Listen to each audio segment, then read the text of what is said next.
ഇന്നത്തെ വീഡിയോ പ്രോക്രാസ്റ്റിനേഷനെ കുറിച്ചാണ്.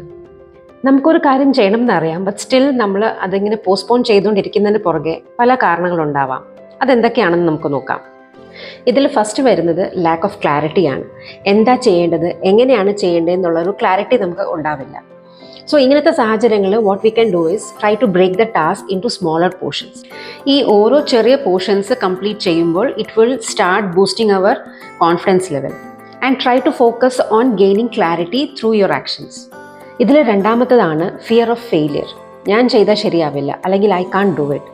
ഇങ്ങനത്തെ സാഹചര്യങ്ങളിൽ try to remind yourself about your past experiences where you felt scared but you overcome your fear. ഇത് next വരുന്നതാണ് fear of judgement. ആൾക്കാർ എന്ത് പറയും, അല്ലെങ്കിൽ ഞാനിത് ചെയ്താൽ ആൾക്കാർ കണ്ട് ചിരിക്കും. നമ്മൾക്ക് പലപ്പോഴും ഇങ്ങനത്തെ ചിന്തകൾ മനസ്സിൽ വരാറുണ്ട്.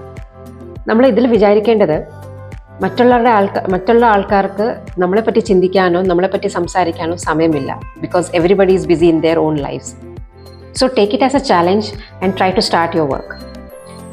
നെക്സ്റ്റ് ആണ് ലാക്ക് ഓഫ് ഇൻട്രസ്റ്റ്. ഇതിൽ നമുക്കൊരു കാര്യം ചെയ്യാനായിട്ട് ഒരു മോട്ടിവേഷൻ തോന്നില്ല, അല്ലെങ്കിൽ ഒരു പർപ്പസ് തോന്നില്ല. ഫോർ എക്സാമ്പിൾ, ഒരു കുട്ടി നന്നായിട്ട് പഠിച്ചാൽ നല്ല കോളേജിൽ അഡ്മിഷൻ കിട്ടും, നല്ല ജോലി കിട്ടും. അതേസമയം നന്നായിട്ട് പഠിച്ചില്ലെങ്കിൽ നമുക്ക് ഇഷ്ടമില്ലാത്ത കോളേജിൽ ഇഷ്ടമില്ലാത്തൊരു സബ്ജക്റ്റ് പഠിക്കേണ്ടി വരും. So try to connect every task with the consequences. ഇതിൽ നെക്സ്റ്റ് വരുന്നതാണ് അവോയ്ഡൻസ് ബിഹേവിയർ. ഇതൊരു എസ്കേപ്പിസമാണ്, റെസ്പോൺസിബിലിറ്റീസ് നിന്നും ഒഴിഞ്ഞു മാറുന്നൊരു സ്വഭാവം. In this situation, ask yourself, what is the first and the smallest action which I can take today to move forward and start there?